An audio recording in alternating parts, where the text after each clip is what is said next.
Hey, folks, it's Sam Seder, and today's episode is sponsored by sunsetlakesebede.com. Yes. Oh, there we go. Upside down. sunsetlakesebede.com.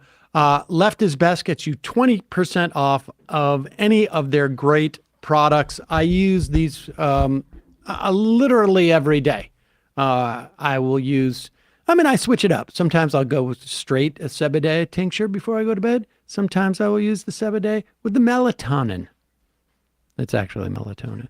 But they also have gummies with melatonin, blackberry flavored. But they also have Sebede gummies. They also have Sebede gummies with a little THC, just so tiny amount that it's actually legal. But for those of us who don't involve themselves in that too often, I feel it. A bit of a buzz. But it also, they have smokables.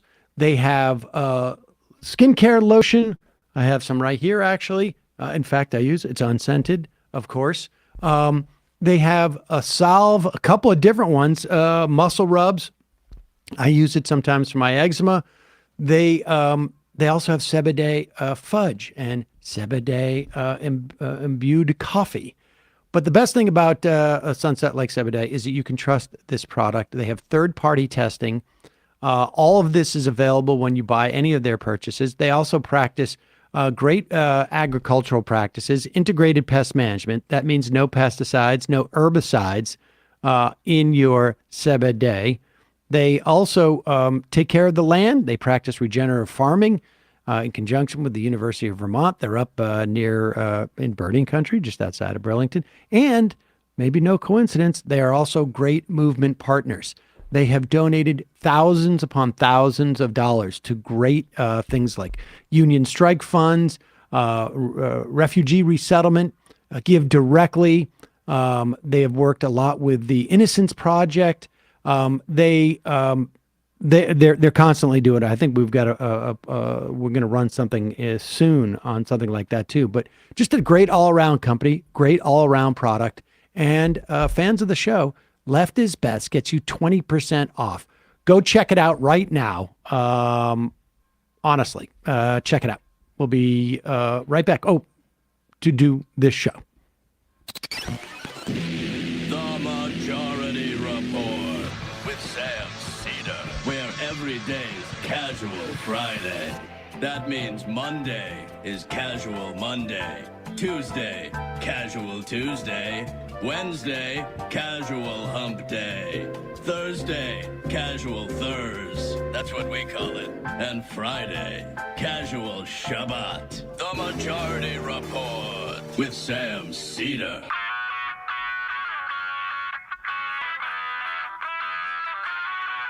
It is Friday, March 31st, 2023. My name is Sam Seder. This is the 5-time award-winning Majority Report.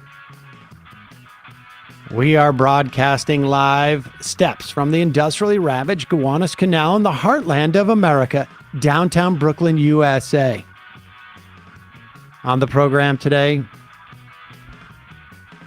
MSNBC and Peacock host Mehdi Hasan will be joining us. Woo! And chances are we will be discussing some of the news that we got last night. Yeah, what happened? Donald Trump, ladies and gentlemen, indicted.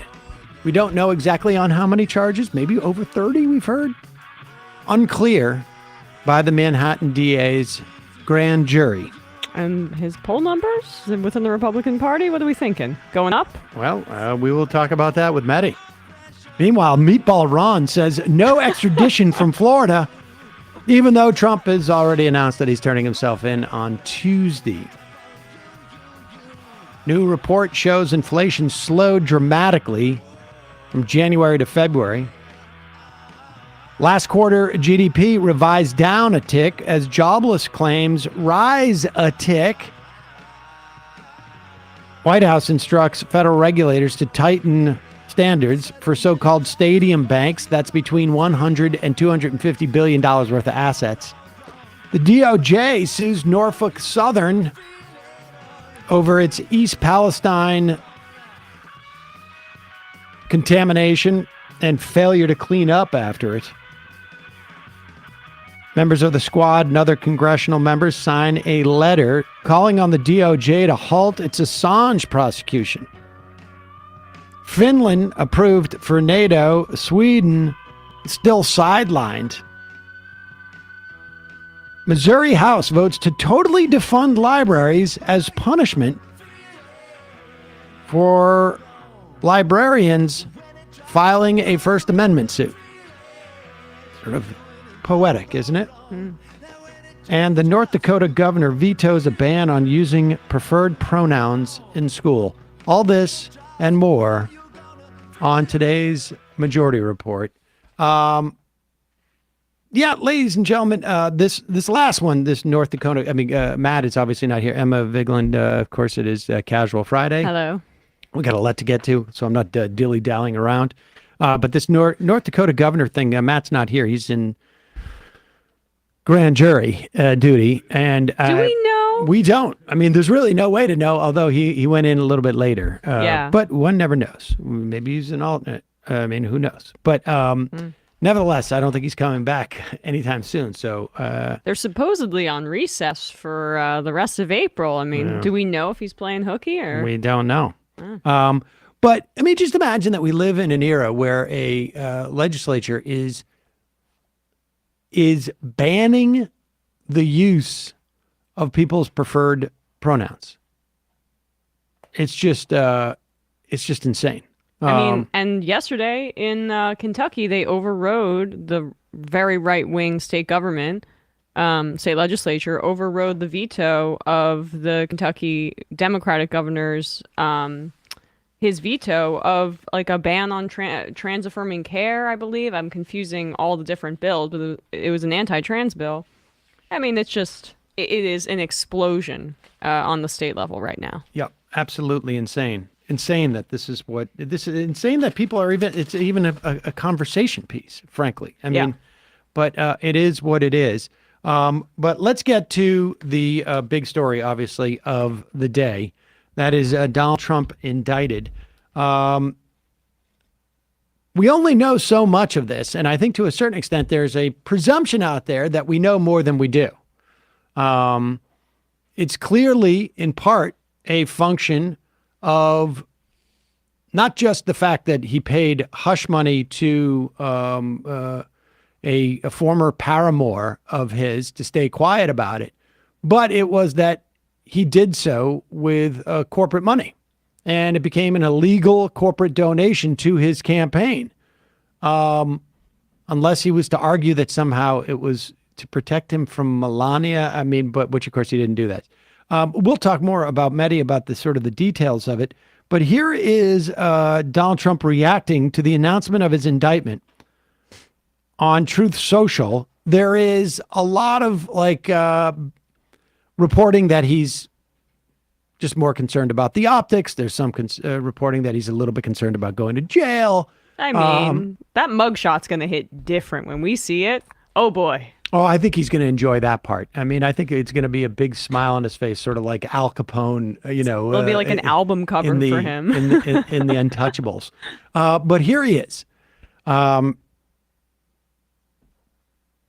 just always get amazed as soon as I see how he capitalizes things.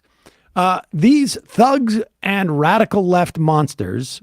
Subtle, since he's called Alvin Bragg an animal in the past. Yeah, I guess thugs and radical left monsters have just indicated the 45th president of the United States of America. He didn't even spell indicted right. I wonder if, when I see that, I wonder if he does it on purpose. Honestly, I wonder if he does it on purpose so that people will mock him for not spelling well, and supporters will be like, so what? He can't spell. I can't spell. You know what? I'll be honest with you. I mean, I can spell indicted, but that's only because I've read about it so many times now. I mean, they do like that the typos make it seem like it's coming directly from him. So that's the appeal of it. But anyway. Maybe that is part of it. Indicated, the 45th president of the United States of America, and the leading Republican candidate by far for the 2024 nomination for president. This is all in caps. This is an attack on our country, the likes of which has never been seen before. It is likewise a continuing attack on our once free and fair elections. The USA is now a third world nation, a nation in serious decline. So sad. Yeah, you went Hugo and then right back to Trump there. Yeah. I like that. Yep. Flourish. And there it is. Donald Trump responding to this. And then he had about 47 other Truth Social tweets out.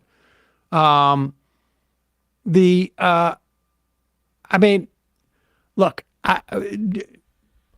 my general position on all sorts of court cases has always been we'll let the courts do what they do. I think we don't even know exactly what the charges are yet. And so we'll know more about this all on Tuesday. We'll talk about it with Mehdi. But I got to say also, it's quite obvious. This is sort of a dry run for Georgia, which is a lot more serious in my estimation in terms of the criminality. But it is fascinating to watch how people are reacting in the right wing. We will talk to Mehdi about that as well. We've got a couple of sponsors for the program today. Oh, I should also say, this is, I'm going to give myself a one of these. It Charge. Today marks the 19th anniversary of when I professionally entered into radio. Thank you very much. Well, whatever. Surprise! It was the only thing I could reach. And Janine and I started our program on March 31st. I believe it was at 7 p.m. The majority part. Now, of course, I had done a version a year or so earlier on Tom Sharpling's show. He gave me a couple hours to do the first Majority Report ever, but that was more of like a hobby type of thing. I did one 2-hour stint in the run-up to the Iraq War. But Janine and I launched our show, and maybe we'll release that for members. Maybe we should do that. We got to try and find that. I know we have it somewhere. What's your feeling when you look back on that time? How good were you in the first episode? Did you feel like you hit the ground running? Or I was horrible then. I think I'm marginally better now.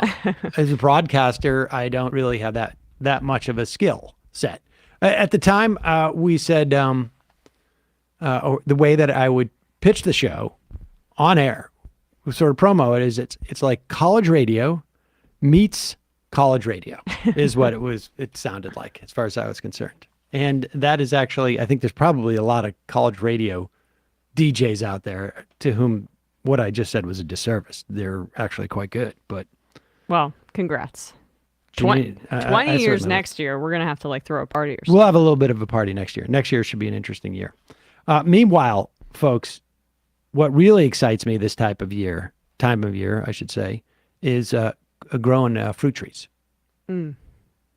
And although I will say, a couple of years ago, longtime listeners remember I got these, what are they called? They were,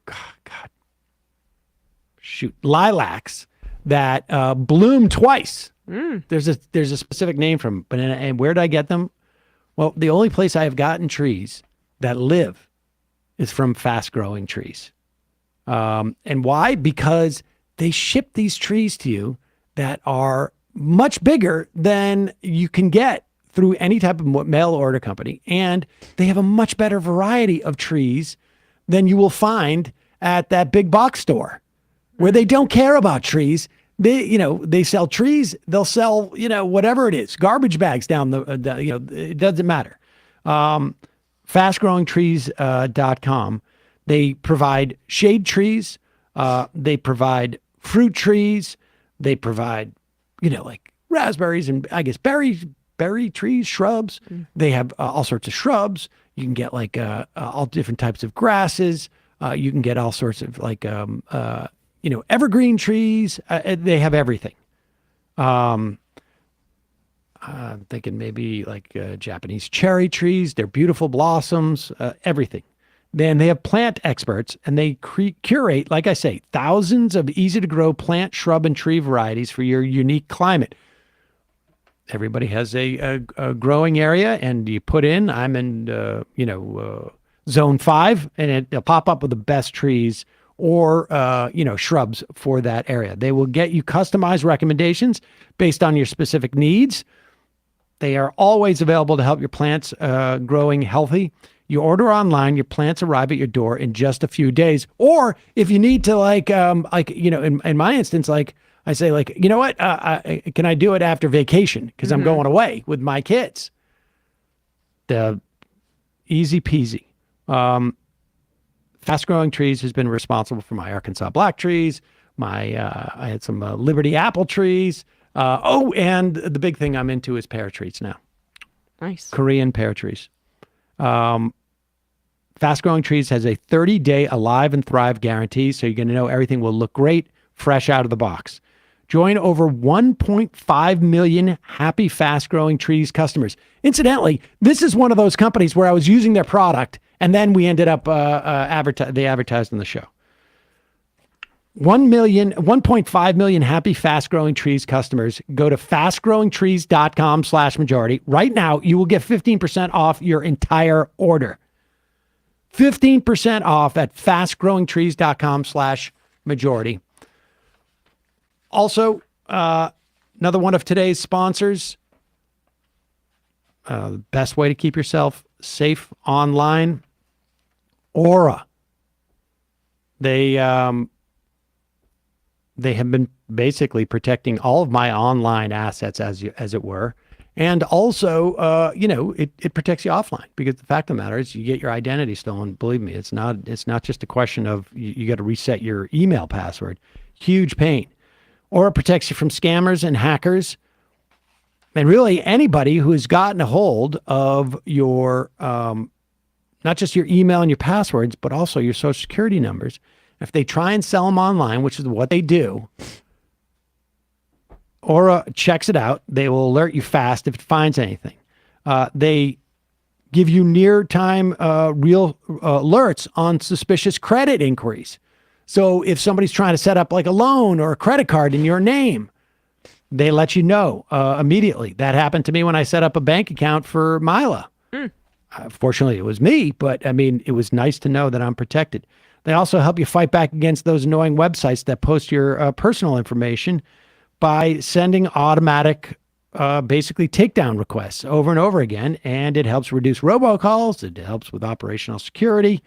They got a VPN that allows you to stay anonymous online by keeping your browsing history and personal information safe and encrypted. They protect your devices from viruses, malware, spyware, so the bad guys can't break in. They even help you manage what your kids can watch online by restricting apps or setting focus time or setting screen time limits. And they have a password manager, which lets you store and access your online passwords securely and conveniently. And the beauty of this is you might have an app that does one or two of these things. Their app does 7. So let Aura do the hard work of keeping you safe online. If you sign up right now, Aura is going to give you a 2-week free trial with my link. You go there, you put your email address in, and you're going to be amazed just how leaky your data has been. Go to aura.com/majority. That's AURA.com/majority. Start your free trial. We will put that link in the YouTube and podcast description and at majority.fm. Going to take a quick break, and when we come back, Mehdi Hasan, host of the Mehdi Hasan Show on MSNBC and Peacock, and the author of Win Every Argument, The Art of Debating, Persuading, and Public Speaking. Be right back.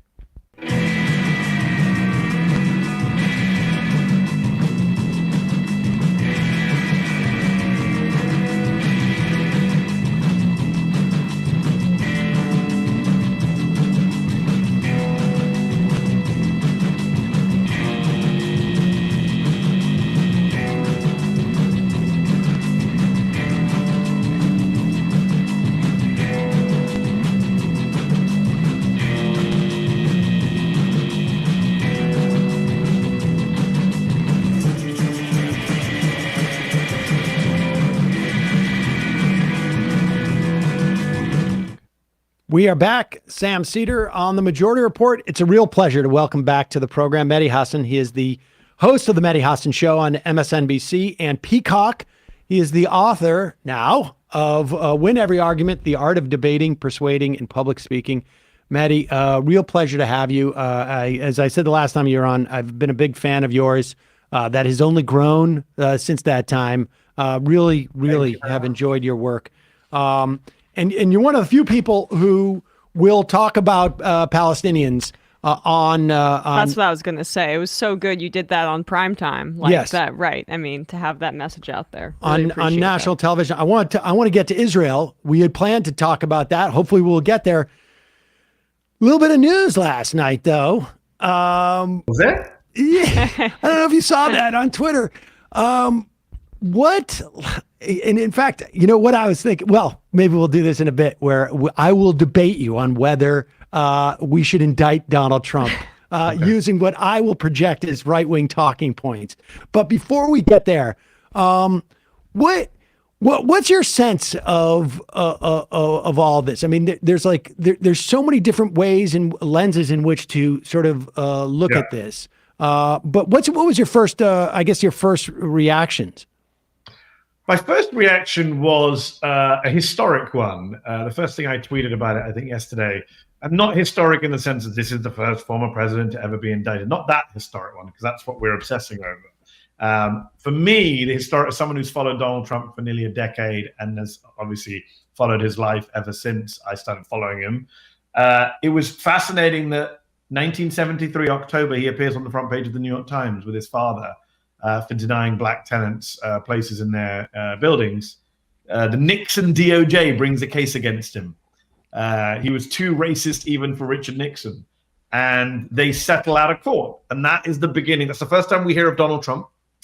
And it's the first quote unquote crime he gets away with. And 50 years. It's taken 50 years to indict this guy. So for me, that was my instant reaction. As someone who's very skeptical that we will ever see Donald Trump behind bars, as someone who knows very well that the American legal system is all about impunity for the rich and powerful. I've been one of those saying, well, hold your horses. I was one of those who said, during Mueller, calm down, guys. The walls are not closing in. It's not the end of Donald Trump. Every time we were told it was the end of Donald Trump. And even now, I don't think it's the end of Donald Trump. But I am pleasantly surprised to see that the man is finally being held to some account.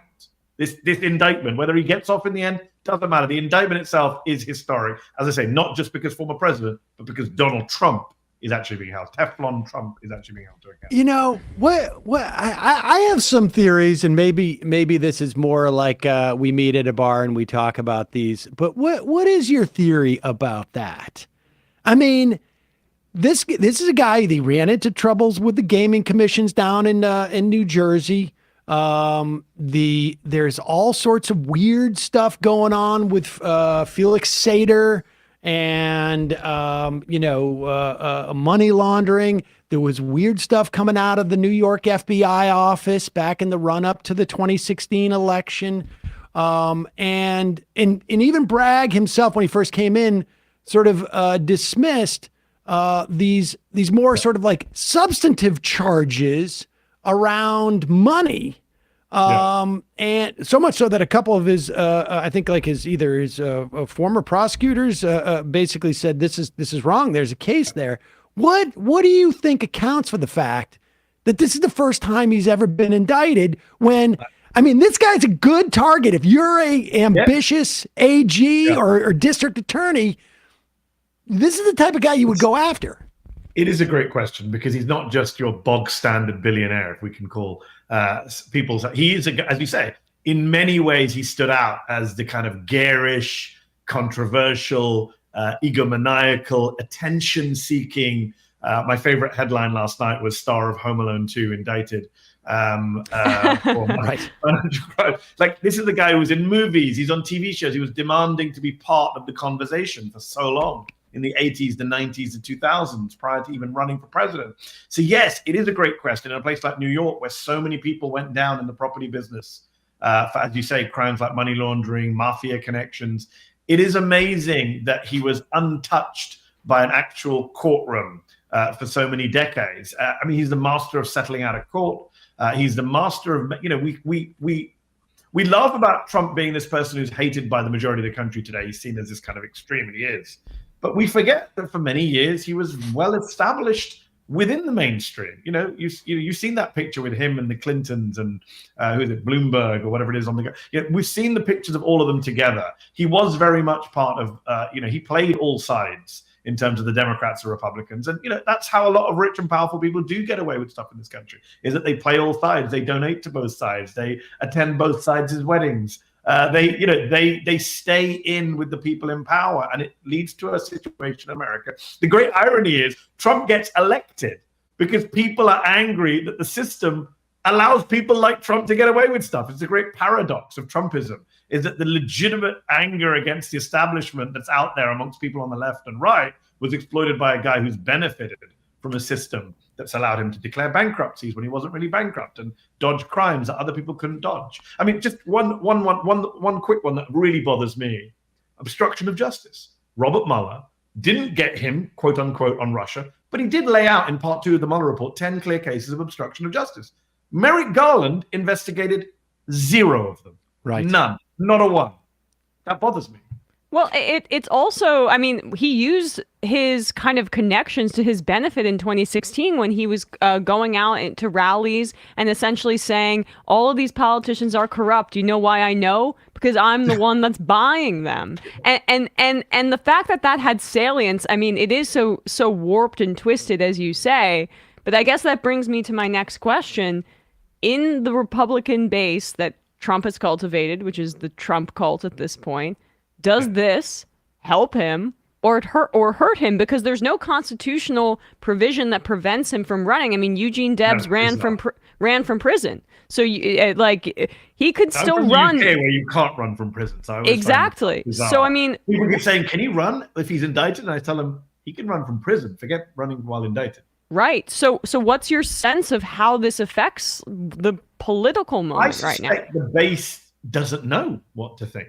I think they're making it up as they go along. Let's take Exhibit A, Marjorie Taylor Greene. Just a short while ago, she was like, no need to protest. This is not a big deal. This is all BS. Today, she's tweeting, we need to protest. I'll be there on Tuesday. So I think they're making it up as they go along. They're not sure. Like all of us, none of us know how this is going to play out.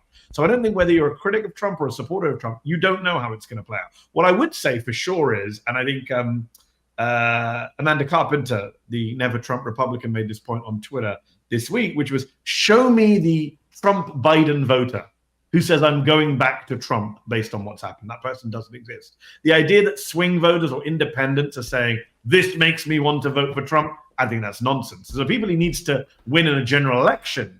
I mean, we obsess over the Trump base for obvious reasons, but the people he needs to win in Wisconsin and Michigan and Pennsylvania, the places where Biden beat him in 2020, I don't see how those people say, this makes me want to vote for Trump. And of course, to quote Churchill, this is not the beginning of the end. It's the end of the beginning. It's not even the end of the beginning. I forgot the quote now. But the idea is there's many more stuff to come, right? We know that there's much, people keep saying, why was this the first case? What about Fani Willis in Georgia? What about Jack Smith and his 2 cases? Well, there's still to come, and historians will argue over whether the order mattered. I don't know if the order matters. Well, we'll find out. I think that's a question you answer, right? Like you say, in retrospect. And I'm with you in terms of the general election. I think, frankly, the election for the Wisconsin State Supreme Court that's happening on Tuesday, probably far more important for the general election, I think, in the final analysis.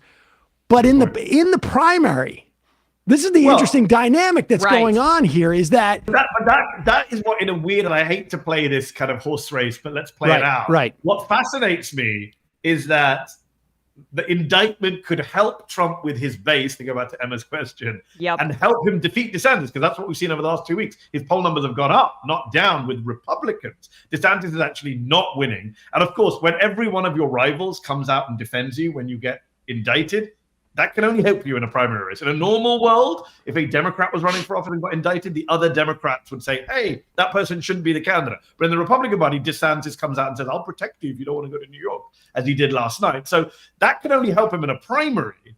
But then the same indictment doesn't help him in the general. So, the Democrats played this dangerous game, I'm sure you all remember well, in 2015, which was, he's the Pied Piper, he's the candidate we want. And I think that wasn't the case, obviously, in 2016, because he won. But in 2024, there's a weird, dark version of that where I'm sure some Democrat strategists, some Biden people are thinking, is the best case scenario, if not for the country, then for the Biden candidacy, is for Trump to win the primary big and then lose the general.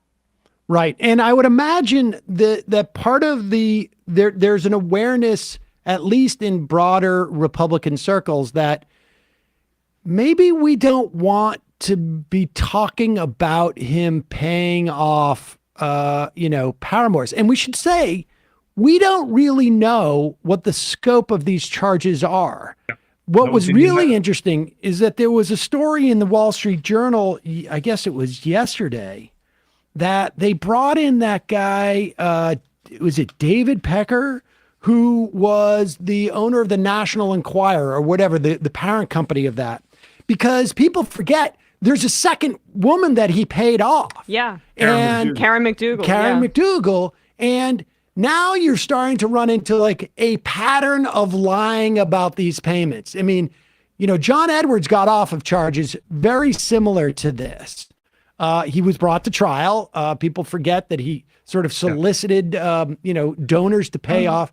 But your reaction to that, because we really don't know, the Edwards right? case is raised a lot, and Edwards did get off by saying, look, the money was to avoid me being embarrassed with my family. It wasn't about trying to win an election. Therefore, it wasn't campaign finance. It wasn't election interference, etc. I get that. Here's what I'd say. I'm not a lawyer. I mean, half the people having these discussions are not lawyers. And I would say Alvin Bragg, I'm guessing, knows about the John Edwards case. And so when we always try and preempt and say, what about this? What about that? I'm sure he and his team have played that game too. And I would suspect Alvin Bragg probably doesn't want to lose in court because that's what he'll be remembered for history. Yeah. And his own party will hate him. So I suspect he's not bringing this case unless he thinks he can win. I'm not a prosecutor, but I would guess that's the calculation they're making before they go to court in the most controversial case in American legal history. So I would assume that he's gamed this out. He's worked out the differences between this and John Edwards. He's got what witnesses he needs. That's not just Michael Cohen. And, again, I'm not a lawyer. It'd be interesting to see how this play out. Maybe Trump gets off. In which case, fine. That's how the American justice system is supposed to work. I'm fascinated by all these Republicans who basically have two talking points, just two. Number one, if they can come for Trump, they'll come for you. Yes, that's how it's supposed to work. And number two, it's all Soros and the Jews, which is actually really, really dangerous and depressing. And I really worry about, God help us in the coming days if there's a repeat of 2018. Well, I mean, Soros has not been investing too heavily in Georgian politicians and prosecutors, and your thoughts about, like, if I could sequence this out, I would have had the Georgia indictments first, just because they're of like. So would I, but that's not how it works, right? Of course, and just more proof that I, as a Jew, am not controlling at least this sequence. Sam, on that note, did you see my favorite tweet? I got to share it. I don't know if you all saw the tweet. Is a tweet of the Israeli protests earlier this week. And someone tweeted, how come the far right are not blaming the Jews for these protests? Finally, we're behind some protests. Right, exactly. Exactly. Right. They were flying the Confederate flag there, coincidentally, I saw. But anyway. The Soros thing is actually deeply dangerous. We know it leads to real-world violence. We know about what happened at Tree of Life in 2018. We know about Cesar Sayok and his pipe bomb to Soros's house. And the worst part of all of it is none of it's true. It's not even based on some true story that he gave money to Bragg and then they took that money and extrapolated into conspiracy. He literally gave zero money. We did the segment on my show. George Soros has never given a penny to Alvin Bragg. He's never met Alvin Bragg. He's never spoken to Alvin Bragg. He's never texted Alvin Bragg. He's never emailed Alvin Bragg. He's never had a Zoom call with Alvin Bragg. He gave money to a PAC called Color of Change, which also never gave any money to Alvin Bragg. They did their own independent spending promoting Bragg's candidacy. So no money has ever changed hands between George Soros and Alvin Bragg, not directly, not indirectly. And yet Ron DeSantis, the possible next president of the United States, came out yesterday and not once but twice says this is Soros. Fox hosted Matt Gaetz, who said this is the Sorosification of the justice system, which just a few years ago would have put you outside of mainstream Republican politics, which just a few years ago got Kevin McCarthy in trouble when he called out Soros and Steyer and Bloomberg. But now it's just completely mainstream, and it's really, really scary. And they're trying to do double dip with it too by calling Alvin Bragg an animal. That's what he's calling him, and a thug. We just read one of his Truth Social posts. The mastery of Trump that Trump has over racism. People say Trump's useless at everything. He's a master of racism. The fact that he can find an attack to defend himself, which is both anti-black and anti-Jewish at the same time, is true white supremacist genius. That he's able to say, "Hey, it's the evil rich Jew pulling the strings with the violent, dumb black man who he's manipulating." It's sick on every level. And the fact that a former president is saying this and the de facto leader of one of our two major parties is a reminder that one of our two major parties is now pretty much full-on white supremacist in many ways. We should say that formulation of the Jews pulling the strings is essentially the white supremacists. It's practically in the handbook on how you respond to if blacks are inferior to you, then why are you afraid of them, beating you? It's because they're being manipulated by the Jews who are pulling the strings. Don't forget, in 2018, when Soros was blamed for the migrant caravan, do you remember that? That was also Jews are bringing brown and black people into this country. The brown and black people are not doing it on their own. It's Jews, and we know the Tree of Life shooter famously blamed the Hebrew Immigration Society before he set out for the synagogue. So this stuff is just rancid, it's dishonest, but fundamentally it's dangerous. And I keep banging my head. I'm wondering why more Democrats are not calling this out. More civil society groups are not calling this out. It's happening in plain sight. There was a time when, I used to fight against Islamophobia. I spent 15 years in public life trying to push back against Islamophobia. And one of the things I always did, and a lot of Muslims do, is say, hey, you never say that about Jews, what you say about Muslims. I can't even say that anymore. Because now anti-Semitism has been so revived that Muslims and Jews are equally demonized and smeared by the right. And it's really, really scary. Let's play that clip from Laura Ingraham so people can take a look. Now, Laura Ingraham, let's say, we should say, longtime racist. I mean, she's been at this for a long time, back from her days in Dartmouth. She's a vet. Full-on vet. But here she is with Matt Gaetz. Faced unfair persecution yourself by our powers that be in our justice system. But Bragg just indicted a former president for the first time in our history, and yet they don't have to tell the American public right now why for a few days, just to keep the drama going, I guess. Your reaction to just that aspect of it before we get into more? It seems to leave a nation on the edge as we witness the Sorosification of the criminal justice system in this country. Remember, Soros gave Alvin Bragg $1 million, and we're used to seeing these things with political leaders arrested, grandmothers hijacked in our city centers, government printing money till it goes out of style in third world countries, and now that's being visited on the United States of America. There's a lot of lies in that one clip. Well, I mean, first off, you mentioned Ingram's history of racism. What about Ingram's history as a lawyer? She knows full well why this indictment is sealed and why it hasn't been revealed. Well, exactly. This is as we know from the Dominion text. The worst part of Fox's coverage is that they're not true believers. I'd have more respect for them if they were true believers. It's that they cynically manipulate their viewers, lie to them, make fools of them. I've said this 100 times before, I'll say it 100 times again. No one has more contempt for conservative voters in this country than conservative politicians and pundits, right? They treat them like fools, they lie to them, and now we know they laugh at them behind the scenes on text. But she knows why it's a sealed indictment until whatever it is, Monday, Tuesday. And yeah, Matt Gaetz is lying when he says Alvin Bragg got $1 million from Soros. 100% untrue. That is just a complete lie. And we should just say Bragg wanted Trump in, I guess, last night to turn himself in, and they negotiated Tuesday, but it would be incredibly unfair to Trump to release that indictment. I mean, it's just not the way you do it. It is impressive in that respect. But Georgia, what is your sense? I know the Georgia legislature, I heard some rumblings. There was an attempt to essentially, more or less, I guess, pull a Bibi Netanyahu, where they would somehow have a legislative ability to sort of keep the prosecutors from pursuing the law in some fashion. But what is your sense about how much will this impact that from a like a narrative standpoint? Is it because I do think it's a good question, because on the one hand, to go back to the whole liberals kind of gnashing and wailing, why is this the first case? And I include myself on those people who've said, oh, if only this wasn't the first case. On the other hand, again, none of us know how it's all going to play out. But you could argue that the fact that the charges get progressively more serious make the Trump defenses look weaker and weaker. They're going to come out and throw the kitchen sink at Soros and Democrats and third world countries over this. What are they going to do when it starts to get more serious? And it starts to become much clearer. I mean, those cases for me are much more slam dunk than this one. I mean, the Georgia case, I often, whenever I talk about legal issues, I say, I'm not a lawyer, right? I said it at the beginning of the show, I'm not a lawyer. However, asterisk, I don't need to be a lawyer for the Georgia case because I have 2 ears and I heard the phone call. Every single person can hear the phone call for themselves. Donald Trump committed that crime on tape.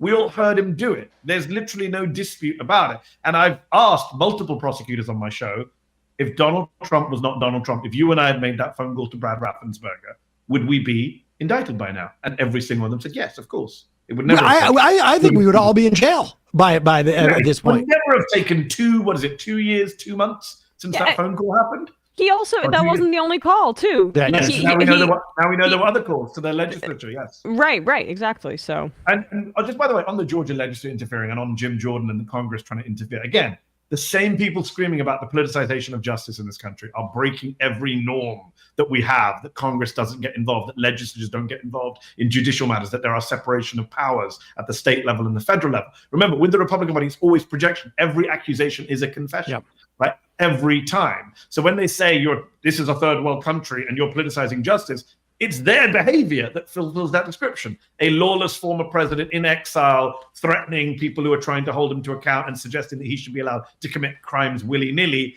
and a party behind him that says we're going to break down the wall between legislature and judiciary in order to help that former president. That is quote unquote, and let's not forget third world countries in itself, a racist nativist reference from Gaetz and co. That is what really happens in non-democracies. All right. Now, you recently written a book, Win Every Argument, The Art of Debating, Persuading, and Public Speaking. It is sitting by my bedside right now. Because what's that? No. I read it to my child. Good. I read it to my child every day. Harry Potter than that. Equipping your child with some real skills there. Let's see how you do. We're going to have our own little. First, let's play this clip from Tucker Carlson, who makes a point that we'll let Tucker Carlson say and hear how you respond to Tucker Carlson. So the rule of law appears to be suspended tonight, not just for Trump, but for anyone who would consider voting for him. Democrats can attack police officers and seize control of the Tennessee State House. They did that today, and no one's going to go to jail. Trans Biden voters can execute Christian children, and the Biden White House will explain that actually the trans community, the transgenderists, are the real victim. This is what it seems to be. It's a political purge. And confronted with it, the real Quislings here, who are the Republican leaders in Washington, are naturally calling for a surrender. Asa Hutchinson is saying that Donald Trump needs to withdraw now because Alvin Bragg doesn't like him. So one of the reasons that Trump won in the first place in 2016 is because people like Asa Hutchinson, people who have no interest in winning or governing, and least of all in representing their actual voters or their interests, people like that have been in charge of the Republican Party for generations now, and its voters are sick of it. And if those people continue to run the Republican Party much longer, that party will no longer exist within a few years. There'll be no reason to have it. What you're seeing now is lawlessness, and the question is who can stop it. So is this a suspension of law, not just for Trump, but also for the people who voted for him? And can we all just agree that Asa Hutchinson really dictated the Republican Party before Trump came on the scene? The most powerful man in Republican politics, Asa Hutchinson. I mean, to that bit of demagoguery from Carlson, I mean, you can't really, there's not really an argument in there. It's just demagoguery, right? The trans line is gratuitously offensive and untrue. My favorite part was the end when he said, lawlessness and violence. And I'm like, well, hold on, aren't you the guy who put out video of the January 6th insurrection saying these are tourists just recently? Now you're concerned about police at the Tennessee State House, apparently, but not the Capitol Police. Look, fundamentally, I would say two things. Number one, go back to what I said earlier. No, this is about the rule of law. This is about everyone being held equally to the law. And I'm not going to take lectures about politicians being targeted from the party of lock her up. Like, this is a party that spent several years saying lock her up, lock up Fauci, lock him up. And now they're very bothered by a legal process by which their boss might be locked up. And of course, with Tucker Carlson, there's only one response to make to Tucker Carlson. I'll only make one response for the rest of my life to Tucker Carlson, which is, you hate Trump more than I do. Exactly. You call him a demonic force. I've never called him a demonic force. I've never compared Trump to Satan. You hate Trump more than I do. Why do you hate Trump more than I do?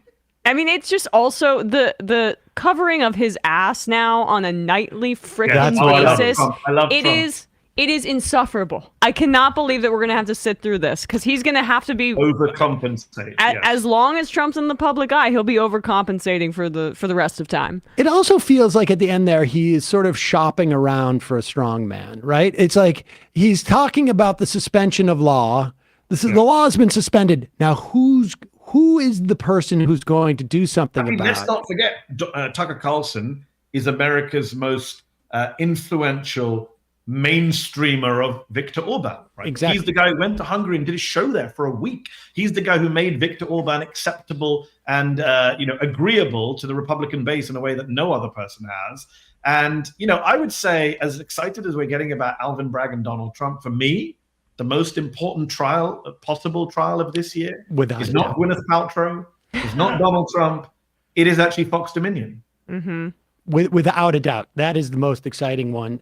We should also say, to be fair, that Tucker Carlson's dad, to be fair, is Richard Carlson, is a lobbyist, and their lobby outfit lobbies for Orban. So, it's not just Tucker out there. I can't believe that, Sam. What you're trying to suggest there might be conflicts of interest with people who work at Fox. I don't know. That seems to be their interests are very much aligned. But maybe in terms of like what he's doing on camera. All right, let's go to the next argument.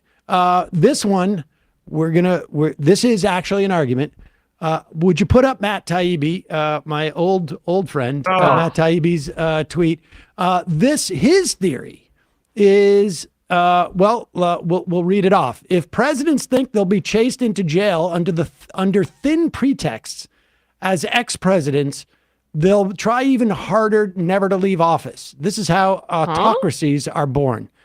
So what about the argument that we shouldn't, we shouldn't, go ahead.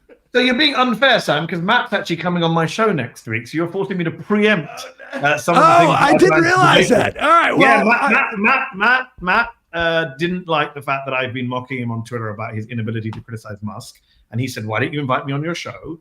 And then all his followers said, oh, you're a coward. You'll never invite me. He'll never invite you on his show.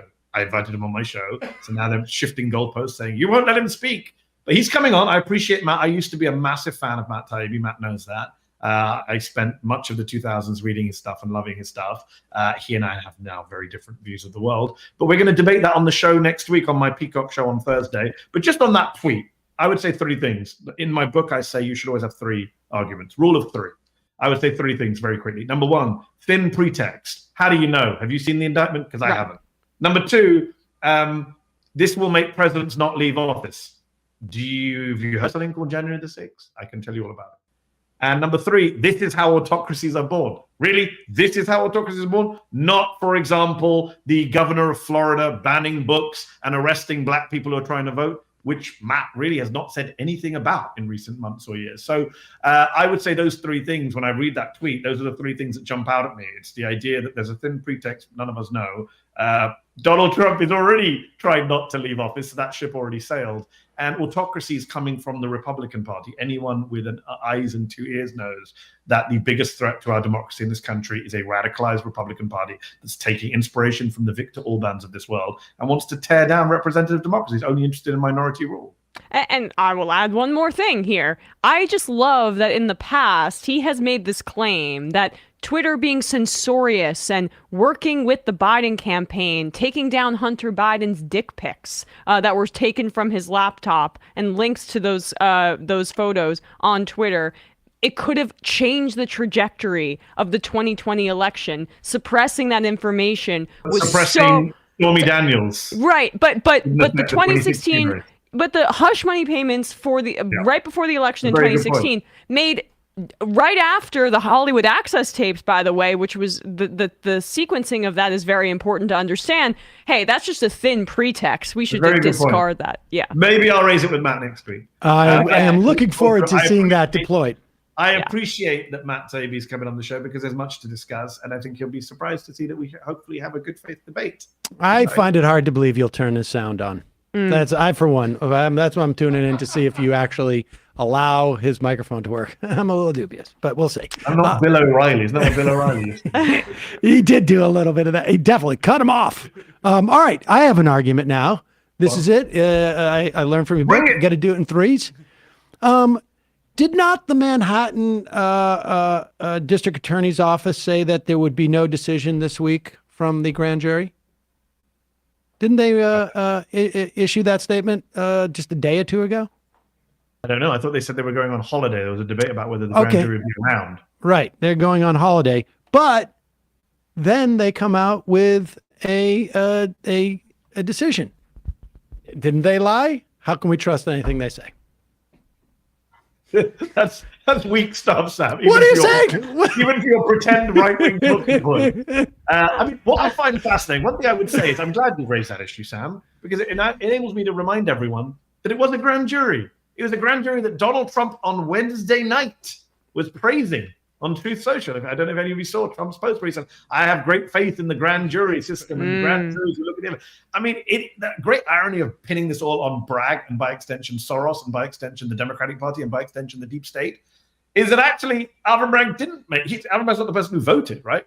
That's the whole system in this country. Whatever you think about juries and grand juries, it was a bunch of people in Donald Trump's home city who voted to say, you know what, on the strength of the evidence we've heard, including witnesses from Trump's side, we think crimes were committed. I mean, we don't know how many, more than one, certainly, and we will see when that sealed indictment is opened. It'll be very interesting to see what they're actually going to go after him specifically on. As I say, I just want to keep adding this caveat. The grand jury may be wrong, Alvin Bragg may be wrong, and Donald Trump may win in court, may have his days innocent until proven guilty.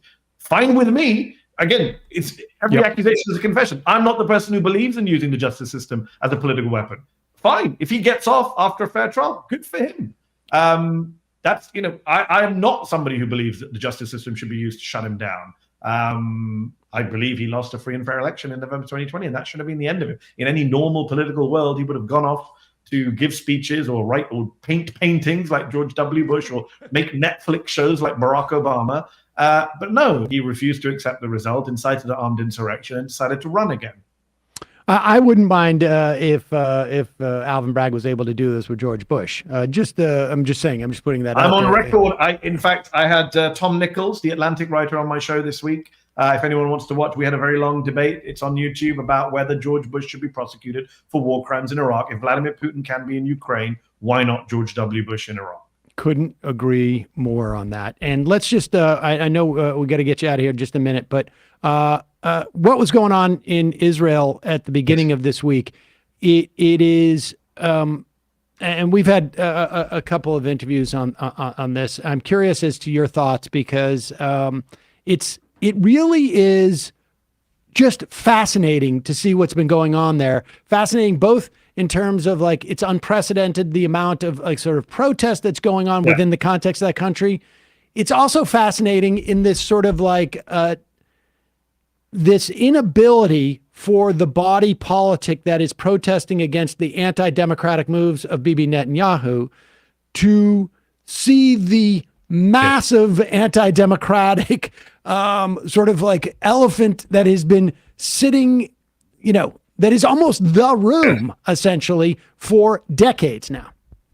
Yes, and Michael Svard, the Israeli human rights lawyer who came on my Sunday show last week, made that point that we are protesting just a few miles away from people we are controlling and don't have any democracy. And the point I made on MSNBC on Monday night when I was sitting in for Chris Hayes was, if you want to have real democracy in Israel, you need to have freedom for the Palestinians. You can't have a real democracy that controls the lives of several million people who don't have a right to vote, who don't have a right to choose their government, who do live under dictatorship. A prominent Israeli journalist texted me last week saying, I hope you're covering the story. It's crazy what's happening here. We're turning into a dictatorship. I said, yes, I'm glad you're all protesting. But of course, for Palestinians, it's always been a dictatorship. Right. And he said, yes, after a pause. So I hope more people are realizing this, probably not enough. What I would say is, look, we can't control Israel. I know that Netanyahu's son believes that the American government is behind all the protests. I love the conspiracy theory.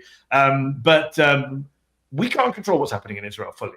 What we can control is what's happening in our country. And one thing I would say is, for a long time, people have tried, I wrote a book called Win Every Argument. How do you frame the best argument? How do you come up with the best narrative? And I do believe that we've tried so many arguments, those of us who believe in Palestinian rights, who are critics of Israel's occupation, international law, human rights reports, trying to humanize Palestinians. We've tried every single method people have, and it hasn't really worked, not on Congress for sure. But what I would say is, now is the time to lean into the supporters of Israel's argument, because for years we were told by supporters of Israel, the reason we back Israel is not because of military-industrial complex, not because we're fighting Iran, it's not because of AIPAC, it's not because of any of those conspiracies, it's because of shared values. Shared values. Okay, then. I'm all for that. What shared values do we have with Itamar Ben-Gvir, Bezalel Smotrich, and Benjamin Netanyahu? Please tell me, Democratic senators, please tell me, Democratic members of Congress, because if Democrats are going to say we're facing semi-fascism at home, Marjorie Taylor Greene is outrageous and beyond the pale. I mean, Itamar Ben-Gvir makes Marjorie Taylor Greene look like a communist, lefty, sandal-wearing peacenik. I mean, this is what people in America need to understand now. The Israeli government is so out there. No Democratic official, forget the Republican body, but no Democratic body official who claims to believe in any kind of progressive values. And we've always talked about PEP, Progressive Except Palestine. A lot of very, very liberal politicians in America, that's the blind spot. They're fine with the oppression of the Palestinians. Well, forget the Palestinians for a moment. Look what's happening in Israel proper. And clearly, to be fair, even Joe Biden, best friend of Benjamin Netanyahu, old friend of Netanyahu, came out this week and said, hold on. So the Israeli right is its own worst enemy. And I believe that those who support Palestinian rights and support Israeli democracy in America should be making that point, which is, we are Israel's ally. But on what basis is that alliance? Clearly, it's not shared values right now. Well, I mean, I'm fearful, though, that framing these protests as pro-democracy protests is not taking the big picture into account. Because, yes, Benjamin Netanyahu is attempting to overhaul the judiciary and politicize it greatly. But beforehand, the judiciary and the Israeli Supreme Court has been instrumental in negating Palestinians' home rights and allowing writ large Israeli settlers to take them, for them to be bulldozed for military. Any of that. What I would just say from a narrative point of view is, if you have Israelis arguing for democracy, now you can say, well, that democracy never really existed, certainly not for Palestinians. But it is a moment to say, okay, what kind of democracy? And I think Palestinians who haven't turned up at protests are making that point, that, okay, what kind of democracy is this going to look like once we're done and finished? It can't be what was there before. It can't. And I think there's shades of that here in the US, where we say we're against Trump and we're against the fascism of the GOP and we want democracy in America. And I've been saying for several years, yes, we should be pushing back against the big lie, and we should be pushing back against Republican attempts to gerrymander and set up secretaries of state who are election done. But then we also need to have a wider conversation about American democracy wasn't so great before Trump. Right. I mean, the Electoral College needs to go, regardless of whether Donald J. Trump abuses it with fake electors. It just needs to go. So I do think you could use conversations that are going on right now without accepting all the premises, Emma, you're right, but to use it to further a broader agenda. I just think from a narrative point of view, that's a useful thing to do. Yeah, it's going to be fascinating. And the way I think we see that at least in Israel, the way that process starts is maybe adopting a constitution that sort of codifies the idea of equality, and then hopefully they've resisted doing year after year. The Israeli Knesset does not allow a bill that Palestinian politicians put forward that says this should be a state of all its citizens. That very simple liberal line gets rejected every year. They're not even allowed to debate it. Well, I guess hope springs eternal, but we'll see. And folks, make sure you pick up Win Every Argument, The Art of Debating, Persuading, and Public Speaking. Great tips for basically all the information that you hear on shows like Mehdi's or ours. The way that you put this to use is by learning the sort of the format and the tactics and the skills that Mehdi lays out and does so well on his program. I can't wait to see that Taibbi episode. Really appreciate you coming on, Mehdi. Thanks so much. Appreciate it. Thanks so much. All right, folks, we'll put a link to Mehdi's book at majority.fm and in the podcast and YouTube descriptions. Going to take a break and head into the fun half, as it were. Are we going to go into the fun half? We should. Yeah, we're going to go into the fun half. Last week we did a Freebie Friday. This week we're doing a fun half. We were very timely today. Oh, yeah, we nailed it. I'm super impressed. Yep. 12:59 on the dot. Yep, Boom. we nailed it. Boom. Folks, 646-257-3920 is the phone number. We will take your phone calls. We will play clips. And I'm feeling in a goofy mood today. Like, I'm ready to have some fun the fun half. I'm a little sleep deprived, so I'm like laughing a lot at things. So it'll be a fun half. I don't know what's going to happen. I'm a little bit nervous now. You saw that. I was like giggly all this morning. So let's go. All right. Lots of I think it's the Trump indictment. It really, There's a lot of that going on. It's fun. I mean, it's fun to watch. I'm not and honestly, if he is the Republican nominee, kind of a good thing if he's under indictment for his general election prospects, in my opinion. But yes, I listen. I want to encourage everyone to remember there's a presumption of innocence in our system, right? And so it's very important that we keep that in mind. Folks, it's your support that makes this show possible. You can become a member at jointhemajorityreport.com. When you do, you not only get the free half free of commercials, you also get the fun half. And you also get to IM the show via our free app at majorityapp.com. But we have, if you go onto our app, you can also find right at the beginning, right in the links, you can find our a link to our, let's see, TikTok. Yeah. Hello. There's our TikTok. There it is right there. Look at that. Oh, man. And then you could spread the word to all your TikTok followers about what's going on. Also, check out the Discord, majoritydiscord.com. And don't forget, justcoffee.coop, fair trade coffee, tea, or chocolate. Use the coupon code majority, get 10% off. It is awesome coffee. They're a great company. There are two, really, basically, in my mind, that we have had for that are sponsors that are like the most, I feel, closest to, like I have an emotional connection to. Mm-hmm. Sunset Lake and Just Coffee. Yeah. Just Coffee helped me out during the Cernovich thing. They became supporters of like Marin and I's show on Air American back in the day. Check it out. And speaking of Sunset Lake, I meant to say this during the ad. Like, I used this cream recently because I had an allergic reaction to something. So I had some hives on my arms. It really helped. Oh yeah, no, it's awesome. Anyway, we don't really have to talk about opening day.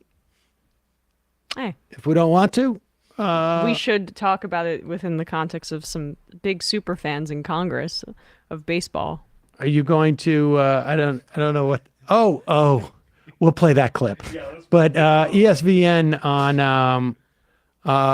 Monday, right? You got to be wrapping up the baseball stuff. Well, we did speak about the World Baseball Classic in particular. We'll go over the opening few days in Major League Baseball on Monday. But our last episode, we spoke about the World Baseball Classic, the importance of that, of like internationalism for these kinds of sports. We need to see more of that. All angles to the Lamar Jackson contract dispute. And we also spoke about the anti-LGBTQ strain right now of NHL players refusing to participate in these pride events, and it's becoming a big kind of swell within an already very conservative sport. So youtube.com/ESPN show. And also check out Left Reckoning. Matt is still on grand jury, and there is some real controversy as to what grand jury he's sitting on. Now we don't know. But if you tune into Left Reckoning, maybe they'll talk about it. Yeah, Tuesday they had on Alex Salmon, a staff writer at Slate, to talk about the Willow Project, and also Sean KB of the Antifada to talk about woke capitalism. Nice. So youtube.com/Left Reckoning and patreon.com/Left Reckoning to access the post game. Good job. 646-257-3920. We'll turn on the phones in about 2 minutes. We will see you in the fun half. You are in for it. All right, folks. 646-257-3920. See you in the fun half. Are you ready?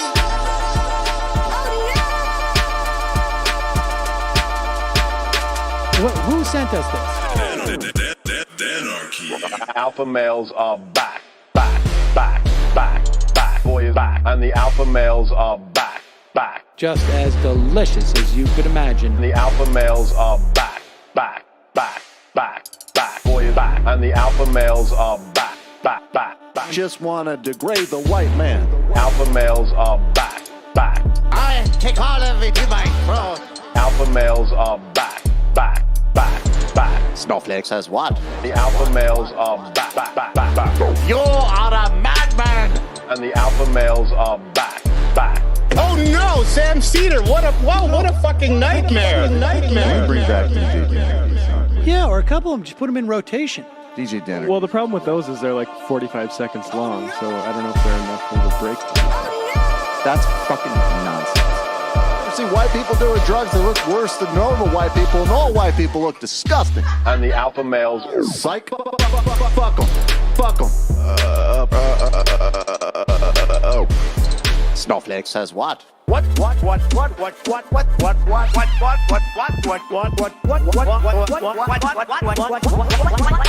says what? A hell of a lot of bank. A hell of a lot of bank. A hell of a lot of bank. Okay, I'm making stupid money. Hell of a lot of bank. A hell of a lot of bank. All lives matter. Have you tried doing an impression on a college campus? I think that there's no reason why reasonable people across the divide can't all agree with this. Psych. And the alpha males are back. And the Africans are black African. And the alpha males are black. And the Africans are back. When you see Donald Trump out there, doesn't a little part of you think that America deserves to be taken over by jihadists? Keeping it 100. Can't knock the hustle. Come on, fuck 'em. Things I do for the bigger game plan. By the way, it's my birthday. Happy birthday to me, Jew boy. I have a thought experiment for you. And the alpha males are back.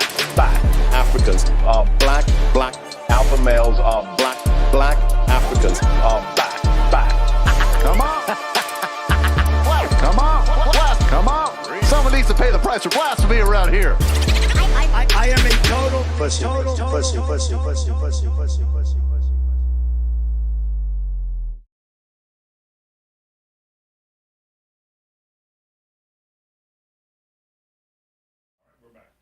We are back.